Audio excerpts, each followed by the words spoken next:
Everybody, Edward Kelley here at Debtline, and on Facebook we're at Oklahomans for Debt Relief. My email edward@worthlawoffice.com.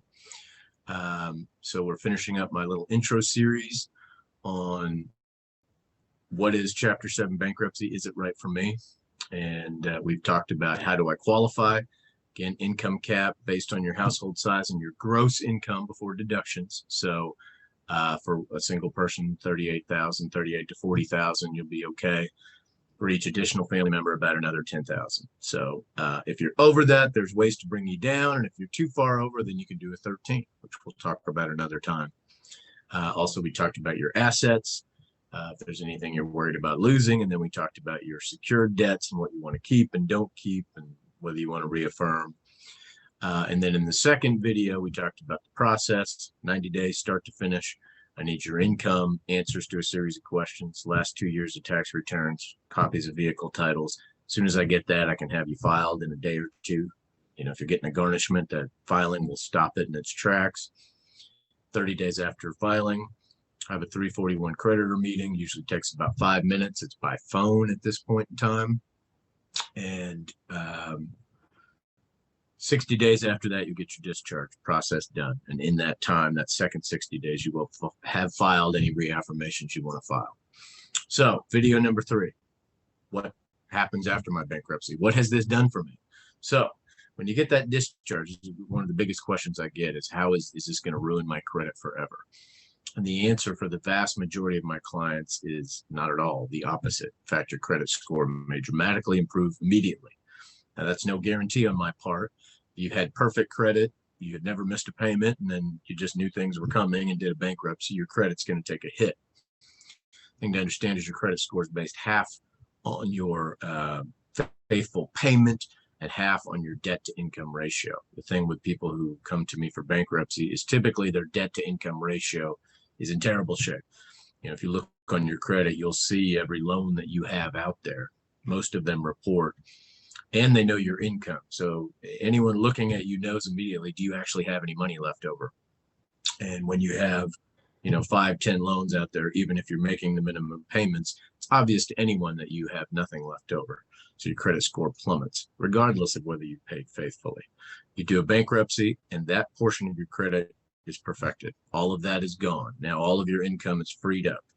So bankruptcy will stay on for 8 to 10 years.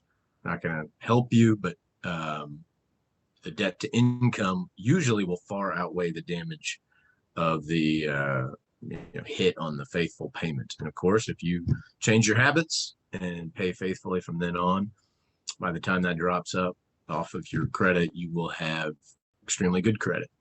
So typically what I tell people, I love that Dave Ramsey financial piece, and I highly recommend anyone who's gotten themselves into a bankruptcy from bad habits to look at that, and if possible, join that course and follow what it says. That will establish discipline and completely different habits for your spending. If you can turn around bad habits, then a bankruptcy can literally be the beginning of a whole new life for you. And we all know how stressful money problems can be and how often we create them. For some people, though, we're talking about, sudden protracted loss of employment, unexpected, medical tragedies.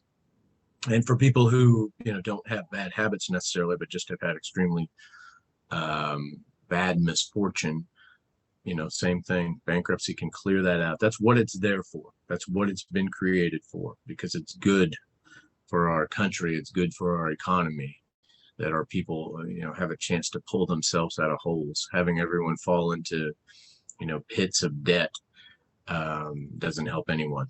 But again, can't recommend highly enough Dave Ramsey financial piece. Just Google it, you'll find it immediately.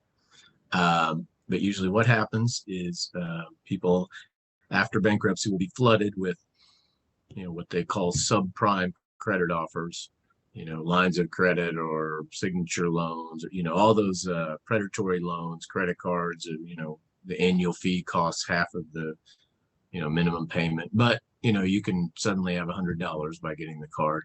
you may get a ton of those offers. And, that's where I have to decide, am I going to go back to where I was, or am I going to change my habits? So again, rather than, go into a lengthy soapbox tirade myself, I'll refer you to Dave Ramsey. But I'm always available to talk to clients and, help them with those habits after bankruptcy. So to summarize, after bankruptcy, what you've reaffirmed, you've still got. Can't do another bankruptcy for 8 years. Your credit's probably improved, ironically. If it hasn't, it will. Stay away from credit as much as you can. Again, paradoxically, ironically, the less you use it, typically the higher your score will go when you do need it. So, and as always, reach out to me with questions. So that's chapter 7. Can I do it? How does it work? What happens after? You can always reach out to me, Edward at worthlawoffice.com. That's WIRTH. Facebook, Oklahomans for Debt Relief. Always happy and excited to talk to people about, turning their financial life around. So I look forward to speaking with all of you anytime. Have a good one.